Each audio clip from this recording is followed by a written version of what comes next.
tú sabes cómo es la dinámica, pues yo te voy a ir como dando los datos y la idea es como hacer el razonamiento, el enfoque del caso. Perfecto. Bueno, entonces se trata de un paciente masculino de 79 años. Este es un paciente natural y residente en Cañas Gordas. Viudo, pensionado.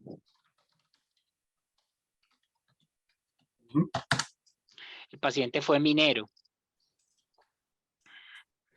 Él es parcialmente dependiente para sus actividades básicas y avanzadas.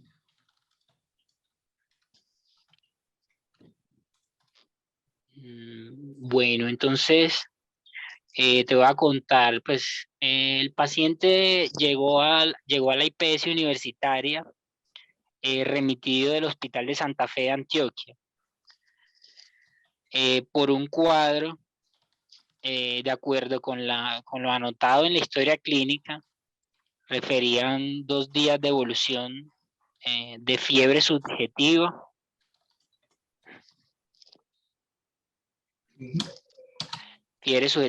mialgias,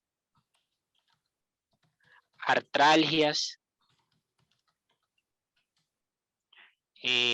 astenia, sensación de astenia, dinamia. Dos episodios diarreicos. Además se estaba poniendo histérico. Estaba histérico. Sin otros síntomas, pues no tenía sintomatología respiratoria ni otros síntomas asociados.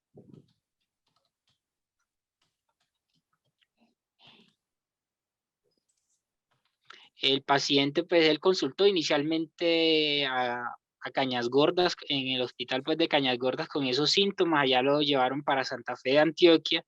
Y en Santa Fe de Antioquia lo encuentran con pues viene con este cuadro y le realizan un hemograma en que lo encuentran con una hemoglobina de 7,1 y deciden trasladarlo para transfusión acá a la IPS universitaria. Listo. Te cuento los antecedentes de una vez. Dale. Entonces, de los antecedentes patológicos, el paciente tiene un EPOC oxígeno requiriente sin confirmación espirométrica.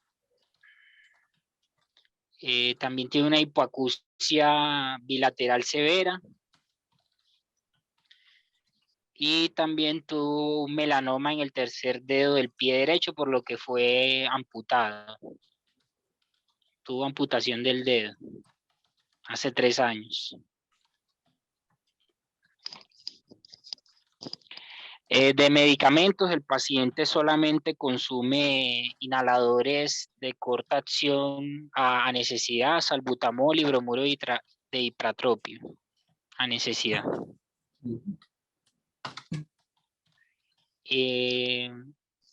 Refiere antecedentes alérgicos a la penicilina, que ocasiona RAS.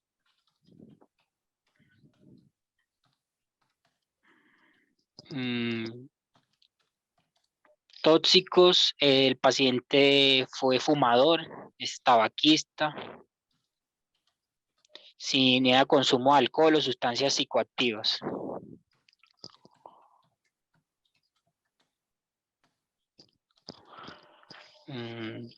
No anotaban pues antecedentes familiares relevantes. Y dentro de los quirúrgicos, aparte de la amputación del dedo por el melanoma, también había sido llevado a esplenectomía en junio del 2021. Este paciente consultó acá en octubre de 2021 y había sido llevado a esplenectomía en otra institución en junio de 2021. La historia, pues no había como pues la historia clínica física, pero lo que referían los familiares es que pues le habían sacado el vaso por una historia, tenía 2 años con estenomegalia y que tenían una sospecha de una neoplasia hematológica. Sin embargo, pues aportaron la patología del vaso, en la cual no tenía evidencia de proceso neoplásico ni inflamatorio.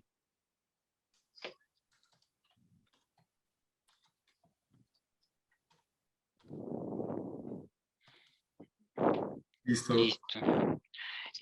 Bueno, eso era como los antecedentes. Al examen físico, cuando el paciente llegó acá a la IPS, el paciente estaba en general, pues lo describen en buen estado general, alerta, orientado,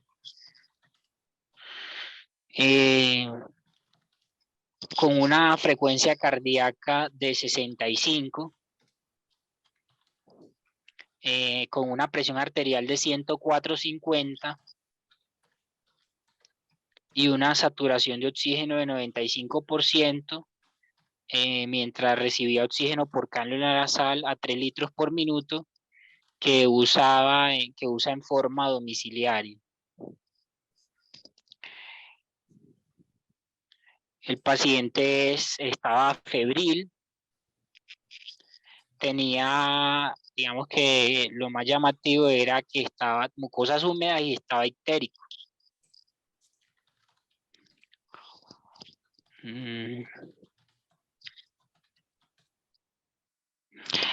De resto, pues no tenía otros hallazgos así, bueno, en cuello, no tenía enopatías, tenía los hipoventilación en campos pulmonares sin agregados.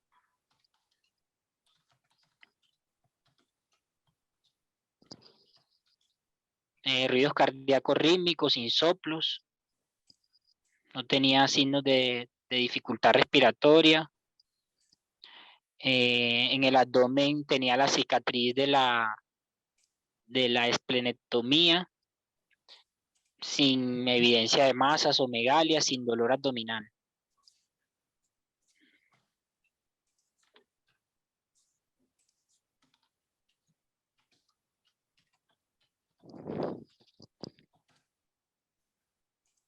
Listo. Listo, dame un momentico.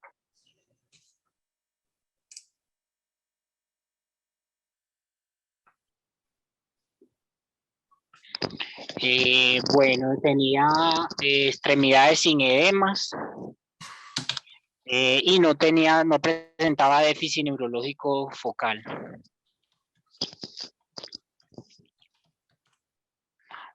Bueno, entonces con esos datos que te he dado hasta el momento, ¿qué opinas? ¿Qué piensas? ¿Consideras necesaria alguna otra información? Bueno, pues por ahora, como para hacer un resumen, pues se trata de un paciente de 74 años con un antecedente de una esplenectomía, al parecer por una patología maligna, pero sin confirmación. Consulta por un cuadro de 2 días de evolución donde destaca pues, la presencia de síntomas generales, ictericia y diarrea y fiebre también. Digamos, con un cuadro tan agudo, pues lo primero a lo que me orientaría a pensar pues sería como una causa infecciosa. Eh, Me gustaría saber si de pronto ha presentado hemorragia, sangrados gingival, No, no ha tenido sangrados. Y el paciente de acá al ingreso estaba febril, y lo otro es la diarrea fue autolimitada, pues tampoco volvió a presentar episodios diarreicos desde que ingresó acá a la IPS. Bueno. Otra cosa que sería de pronto importante en este contexto, pues preguntarle como antecedente de contactos pues con animales de granja. No No, sé, el paciente no. Él había sido minero, pero ahora pues estaba pensionado en la casa. No había tenido así como contacto con animales de granja. Listo. O también, pues, de pronto las condiciones de salud de la casa, el acueducto. Ya. No, pues también tienen acueducto, una casa, pues, una vivienda pues de un pueblo con todos los recursos básicos. Ok, listo. Pues yo creo que ese sería como todo, pues ya sería, digamos, comenzar a enfocar pues esos síntomas. Pues como leí, lo que destaca pues es como los síntomas generales de ictericia, la fiebre. Tengo pues un hemograma en el que hay una hemoglobina baja con una anemia severa, pues que está en el rango límite para transfusión. Pues me gustaría como saber pues ya los otros valores de ese hemograma o de los hemogramas pues ya de ingreso a la institución. Bueno, entonces acá al ingreso tenía un hemograma con unos leucocitos de 8.800,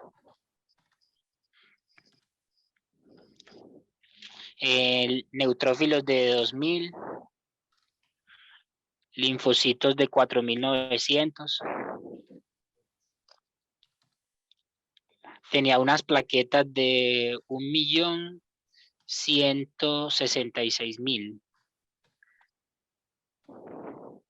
Y yo siento Sí, una hemoglobina acá de 6,3.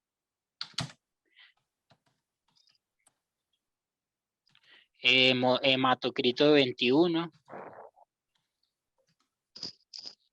Un volumen corpuscular medio de 105.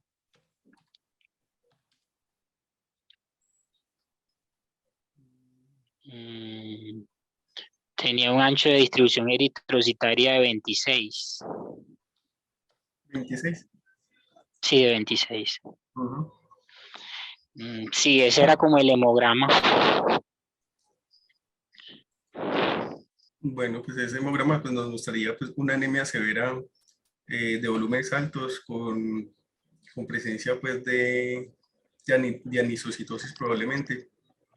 Y pues destaca también pues, la presencia de una linfocitosis, pues un predominio de linfocitos en el conteo de los blancos y una trombocitosis también. Pues, ahí en ese caso me gustaría ver pues, el extendido de sangre periférica. Ya, bueno, tiene un extendido de acá que tenía hipocromía 2 cruces, microcitos 2 cruces, policromatofilia 2 cruces,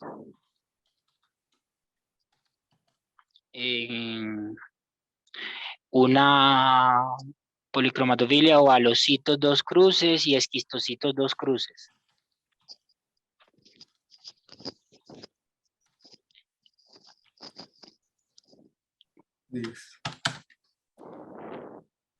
En la serie blanca o plaquetas destruidas de pronto algo relevante. ¿Cómo? En la serie blanca o en las plaquetas. No, pues decía pues como alteraciones morfológicas, no, que se confirmaban pues los recuentos, el diferencial y la trombocitosis. Listo.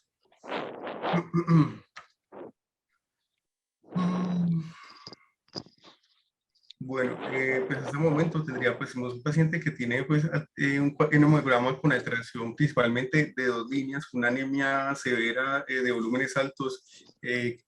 Confirmamos pues que presenta anisocitosis y llama pues la atención la presencia pues de esquistocitos, que nos puede hablar pues como de algo de hemólisis intravascular.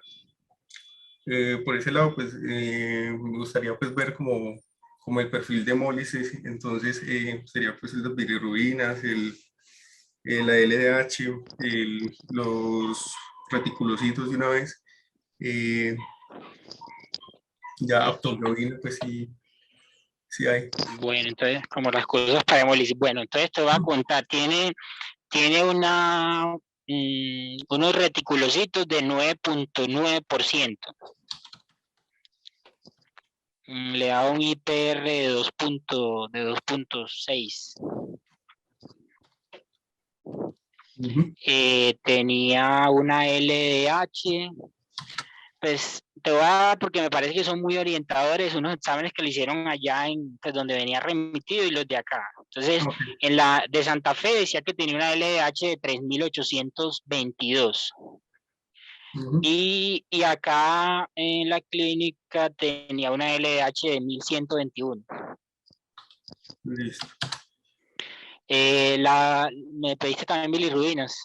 Las bilirrubinas también se ve un cambio, por eso te lo voy a colocar. Tenía bilirrubinas totales en Santa Fe de 6,1, con una bilirrubina directa de 1,5 y una bilirrubina indirecta de 4,6. Acá en la clínica tenía una bilirrubina total de 1,7, una bilirrubina directa de 0,7 y una indirecta. La de acá la total era... ¿cuánto? La de acá la total era de 1,7. Bilirrubina directa de 0,7 y la indirecta de 1.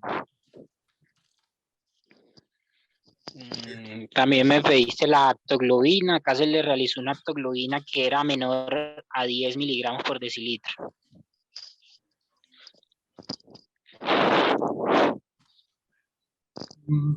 Aptoglobina con H. Hasta el principio, aptoglobina.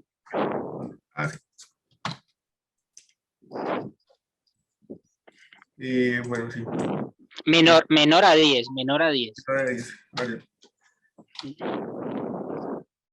Bueno, sí, esto nos confirmaría pues que hay una anemia que es probablemente hemolítica, pues que es hemolítica, que tiene perfil de hemólisis positiva, es regenerativa. Pues ahí como en el algoritmo sería mirar si es inmune o no inmune, entonces para eso pues gustaría ver el CUMS. Se realizó un CUMS directo negativo.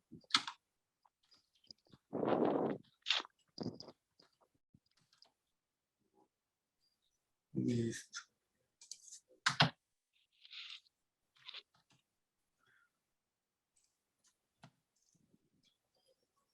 Bueno, entonces sería por esta parte, pues, una anemia severa con perfil de hemólisis positivo, con negativo, con presencia de esquizocitos. Esto pues me orienta más como a una anemia microangiopática, pues dentro de las anemias microangiopáticas, como para orientar esa parte, por el compromiso que presentan ellas, me gustaría ver como la función renal. Listo. Bueno, este paciente tenía una creatinina de 0,9 y un BUN de 15. BUN de 15. Tenía un sodio en 137,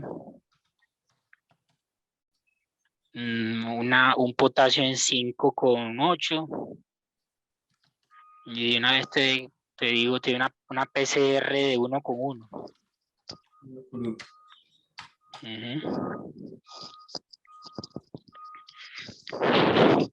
Bueno, sí, entonces tendría pues en ese caso una anemia microangiopática, veo en una anemia hemolítica como es negativo, pues la función renal está bien y normalmente pues digamos estas anemias microangiopáticas tienen la triada clásica después compromiso pues también de la función renal y trombocitopenia. Entonces, digamos que como que no encajaría más en eso, no encajaría mucho en esa parte dentro de las hemolíticas microangiopáticas. Me quedaría más como de pronto la hemoglobinuria paroxística, aunque esta pues también suele tener pues trombocitopenia, pero pues está muy asociada también a síndrome mielodisplásico, el cual podría, digamos, estar elevando pues la línea plaquetaria. Ujú, Bueno, no, pues también en el síndrome mielodisplásico, pues ujú, usualmente pues en el contexto de una HPN también hay más que todo trombocitopenia. ujú. Eh, ¿Por qué piensas que podría de pronto, qué otra causa podría haber de esa trombocitosis? De esas trombocitosis. Mm, Porque, o sea, estabas diciendo, pues no cuadra porque, sí, por ejemplo, lo que decías de la microangiopatía trombótica se caracterizan por trombocitopenia. eso. Y este Falla paciente lo que renal tiene esto, y tiene anemia. falla renal, puede haber falla renal y además Ujú, también la clínica, el paciente en realidad no se veía mal, no había síntomas neurológicos ujú, eh, y no tenía trombocitopenia sino trombocitosis. ¿Por qué ujú. crees que de pronto puede estar teniendo esa trombocitosis? Pues,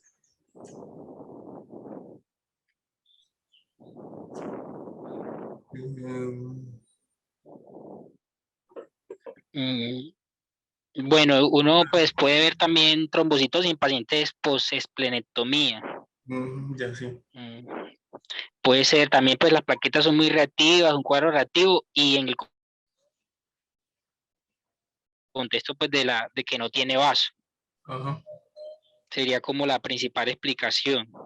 sí, también. Bueno, entonces bueno, tú hasta el momento pues tenemos que tiene una anemia hemolítica, Ujú, CUMS negativa.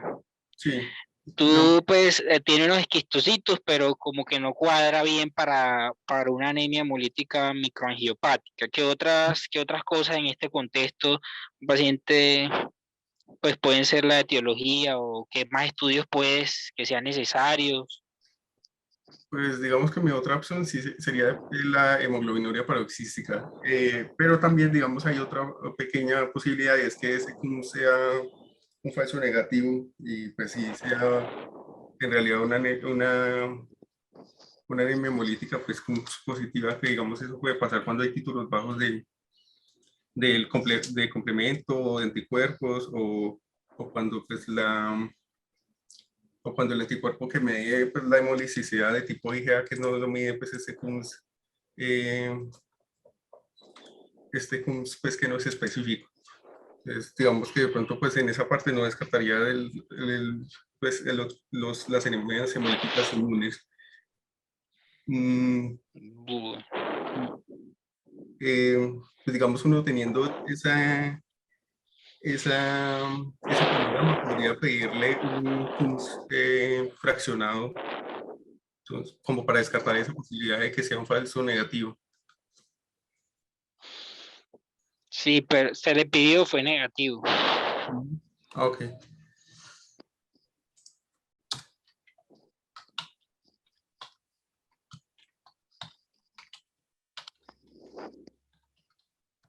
Bueno, eh, digamos como en más estudios, entonces, pues tenemos un paciente que tiene afectado, pues, principalmente dos líneas, pero yo creería que la línea blanca también por esa linfocitosis tan marcada, en ese caso, pues, otra posibilidad sería, pues, descartar una neoplasia hematológica y por ese lado, pues, podría solicitarle una citometría de flujo.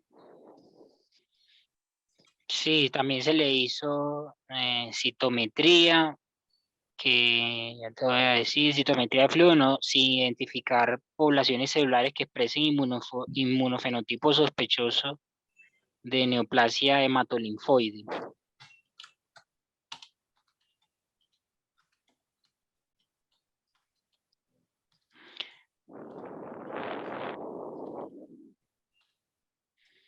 Si quieres, Ujú. como para ser más orientadores también como con las personas que estén viendo esto, en la parte acá de identificación como y representación como de los problemas, pues sacar como los principales problemas pues que identificas en este paciente. Sí. De pronto algo infeccioso, no sé qué se te ocurra. Infección o no, pues digamos, en el contexto de que haya llegado el paciente pues así tan agudo, pues sí considerado pues más algo infeccioso, pero digamos lo que es cabría en ese contexto que fuera de pronto dengue, leptospira, pues también tienden es a disminuir las plaquetas. Ya. Mm, Bueno, a él se le hizo dengue, se le hizo ujú. malaria, una gota gruesa, pues, que ambas fueron negativas.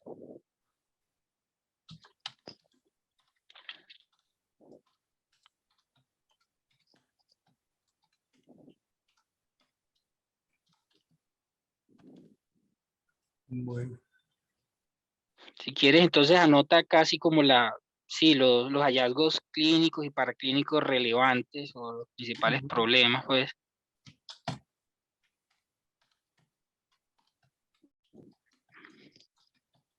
Entonces, una anemia hemolítica no inmune. Ujú.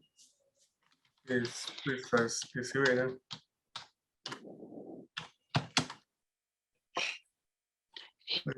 Tiene pues esos esquistocitos ahí, pero que no cuadra pues como para una anemia hemolítica microangiopática.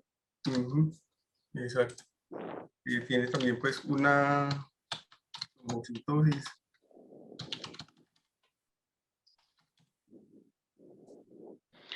Bueno, entonces, ¿alguna otra cosa?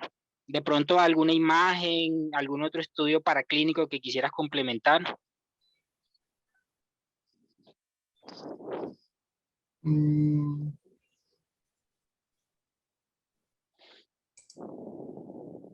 no, pues como de imagen, pues, pues de pronto sí una ecografía de abdomen como para mirar si viene esa parte del vaso.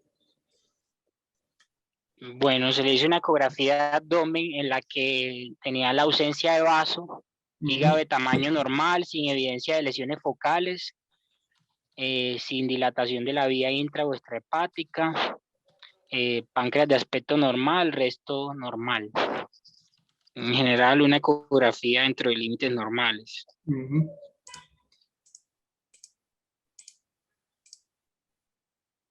Bueno, eh, sí, pues ahí sí, me sigue llamando la atención pues como la alteración de las tres líneas. Yo quería pues que como en ese caso sí, a pesar de que la citometría salió negativa, pues no muestra como ninguna alteración. Digamos, esto nos podría estar hablando de, de un tipo de leucemia, puede ser, eh,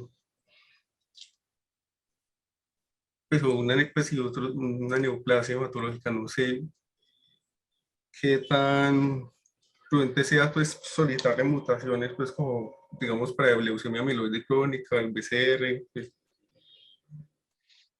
Bueno, este o, paciente o sí tenía esa, aspirado, perdón, sí, o no, aspirado no, de médula.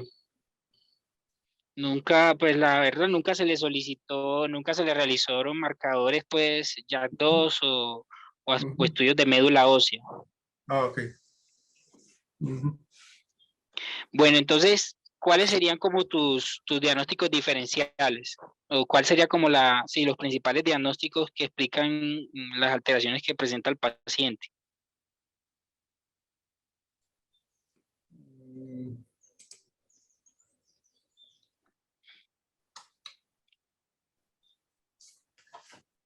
no, pues ahí de pronto pues me quedaría así con con la hemoglobinuria paroxística, pues como la única que cabe dentro de esa anemia hemolítica de punto negativo, sin compromiso pues, así como renal ni... Listo. Bueno, entonces si tú piensas pues que esta es la principal, pues, el principal diagnóstico, ¿cómo lo confirmarías? ¿Qué le harías? Pues tocaría pedirle una citometría de flujo, pero específica para la hemoglobinuria paroxística. Listo. ¿Qué otros datos, digamos, del interrogatorio podrían ser de utilidad para cuando uno está pensando en hemoglobinuria paroxística nocturna? Digamos, pues en los datos como de filiación, pues digamos la edad, porque, bueno, también la es muy relativa porque a veces se presenta pues a edad temprana. Digamos que lo llamativo en eso siempre en esto siempre es la anemia hemolítica, pues las trombosis que pueden ser principalmente sitios inusuales. Eh, mm, Bueno, importante este paciente, pues durante la hospitalización, pues ya cuando estaba hospitalizado se reinterrogó y ujú, este paciente, la hija, pues refería que él hace unos 2, 3 años venía presentando episodios, digamos, intermitentes de coluria, de coloración oscura de la orina y de ictericia. Hace aproximadamente unos 2 años. ujú. Qué opinas de esto? ¿Esto apoya o no la posibilidad de una hemoglobinuria? Sí, eso pues lo apoyaría porque de hecho pues se caracteriza por eso, por episodios pues de hemólisis intermitente, los cuales se pueden manifestar pues por la ictericia y por los cambios en la coloración de la orina. Sí, pues estos pacientes pueden presentar episodios pues paroxísticos de crisis pues hemolíticas en relación, por ejemplo, con eventos traumáticos, cirugías, cuadros virales. Sin embargo, la coloración oscura de la orina se presenta, digamos, el paciente la refiere solamente hasta en un 25% de los casos. Entonces, Sí. digamos, es orientador, sin embargo, en caso de no estar, tampoco, digamos, descarta esta posibilidad. Ujú. Bueno, entonces, tú le pides como tú dices, se le pidió una citometría de flujo en sangre periférica específica para HPN, pues. Entonces, si quieres, te dicto los resultados. Ok. Entonces, en los eritrocitos, tenía clonas tipo 2 o con pérdida parcial del 0,43% de los eritrocitos. Y tenía unas clonas tipo 3 de eritrocitos o con pérdida completa del 22,8%.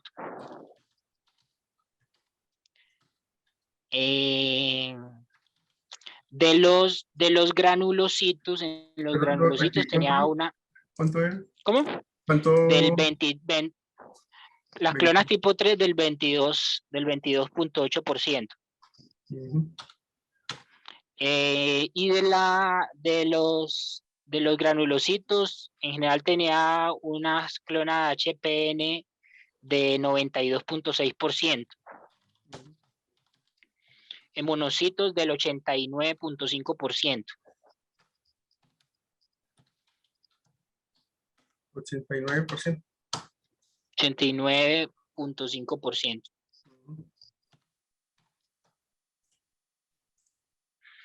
Bueno, no. ¿Cómo interpreta estos resultados?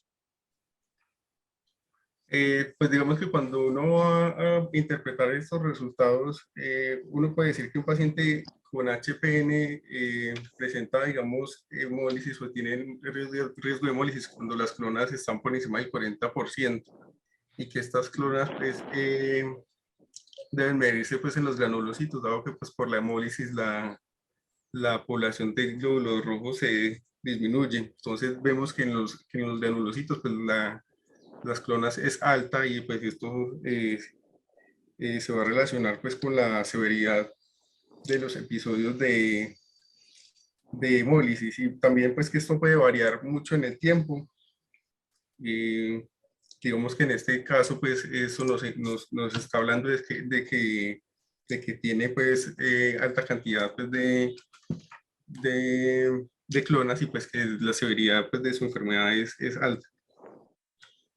Sí, como tú lo dices, la El tamaño de la clona se estima con el porcentaje de granulocitos deficientes en las proteínas que se anclan a fosfatilinositol.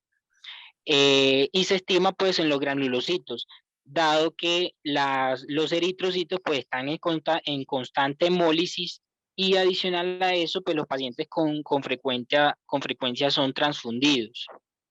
Entonces, pacientes ya con más de, digamos que se observa hemólisis clínica o paraclínica desde que el tamaño de la clona es mayor a un 20 a 25%, y este paciente tenía un tamaño de la clona de más del 90%.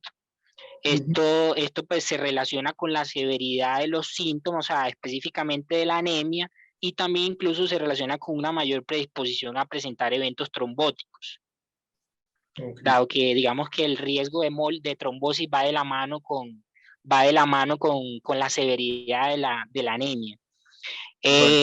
Que de pronto, ¿qué sabes? O sea, ¿qué has leído sobre la hemoglobinura paroxística nocturna? Esto, pues ya hemos hablado sobre las manifestaciones, pero ¿esto a qué se debe? ¿Cuál es el problema aquí en esta enfermedad?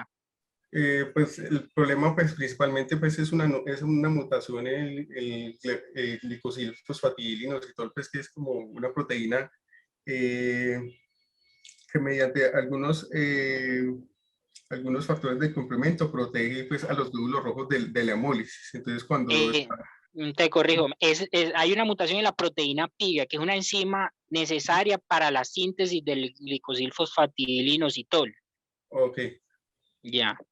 El fosfatilinositol es una proteína en la cual, digamos, ahí es necesario para el anclaje de proteínas que protegen a los eritrocitos de la lisis mediada por complemento. Sí, exacto. Básicamente, sí. Sí, pues sí, las proteínas pues, del complemento, los factores del complemento pues, que están relacionados con eso pues, son como el C55 y el C59. Entonces, y básicamente pues eso. Esos son no son factores del complemento, sino factores que digamos que inactivan o regulan la activación del complemento sobre la membrana de los eritrocitos. Ok. Ya, entonces básicamente, pues la citometría lo que busca, pues, digamos, demostrar la deficiencia de estas proteínas, entre otras, CD55, CD59 sobre la superficie de los eritrocitos. En realidad, esto es una enfermedad de las células madre hematopoyéticas que presentan mutaciones adquiridas digamos, de las enzimas necesarias para la síntesis del glicosilfosfatidilinositol. Sí. Y en general, pues, se ven afectadas varias células, como ya discutimos, no solamente los eritrocitos, sino que cuando uno lee sobre la fisiopatología, al parecer, pues, digamos, los eritrocitos son las células más susceptibles. Al parecer, las otras células tienen otros mecanismos que lo protegen de la activación de la vía alterna del complemento. Por su parte, los eritrocitos son más dependientes de estas proteínas que se ligan al glicosilfosfatidilinositol. Por eso, al estar, digamos, ausente, van a llevar a que se lisen. La ausencia, dependiendo de la mutación específica, la ausencia del glicosilfosfatidilinositol y por tanto de las proteínas que se ligan a él, la magnitud de la ausencia va a depender de la mutación específica. Por eso es que cuando a uno le reportan el resultado, entonces algunas clonas pueden tener un déficit parcial y algunas clonas pueden tener un déficit completo. Esas que tienen un déficit parcial son las tipo 2, y las que tienen un déficit completo son las tipo 3. Ok. Como nos decían ahí en el resultado de la citometría. Bueno, no, pues básicamente pues ese fue el diagnóstico que se le confirmó a este paciente, que este paciente posteriormente reingresó a la institución. En este momento, pues no se demostró trombosis. Sin embargo, a los 2 meses reingresó con una trombosis crónica de la aorta que se demostró por una resonancia de abdomen. Y tenía pues ya degeneración cavernomatosa de la aorta. ¿Qué puedes decirnos sobre pues la trombosis en pacientes con hemoglobinuria paroxística nocturna? Bueno, pues digamos que es un hallazgo muy común en esta patología. Principalmente pues se da por varios mecanismos. El primero de ellos pues es la hemólisis y como la exposición a esa hemoglobinuria que puede estimular pues la cascada de la coagulación. Y la otra es pues también como el daño endotelial que también digamos que por esa parte pues activa la cascada de coagulación y suele producir pues estas trombosis. Sí, como pues en general y los sitios como más comunes en los que se ven afectados, ¿qué lechos más comúnmente afectan? Pues, pues, se caracteriza por afectar sitios muy inusuales, principalmente pues como la circulación hepatomesentérica, pues esplenomesenterica. Eh, Puede ser pues ya sea en la vena hepática, en la cava o en la porta y otros sitios inusuales pues ya como a nivel cerebral o a nivel de la piel también. Sí, entonces sí, el mensaje principalmente afecta a lechos venosos y principalmente a las venas intraabdominales, aunque como acabas de mencionar, también puede afectar el cerebro y la piel. En pacientes sin tratamiento se puede presentar hasta un 40% las complicaciones trombóticas y es la principal causa de mortalidad en pacientes con HPN. La principal causa de mortalidad es la trombosis. Entonces, ¿cuál sería como el tratamiento? Este paciente pues tiene una anemia secundaria a la hemoglobinuria paroxística nocturna y tiene ya la complicación de trombosis. ¿Cómo lo manejarías?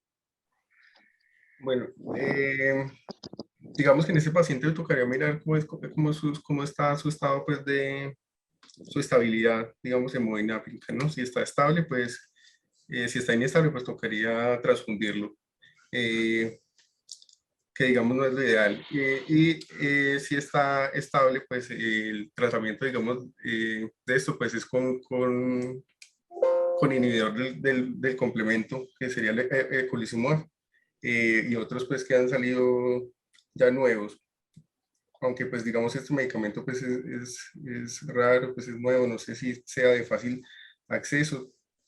Eh, Sí. y, Bueno, no. Sí, bueno, entonces, en cuanto a la trombosis porta, pues podría anticoagularse, aunque como es una trombosis pues ya crónica, pues eh, tocaría mirar como el riesgo.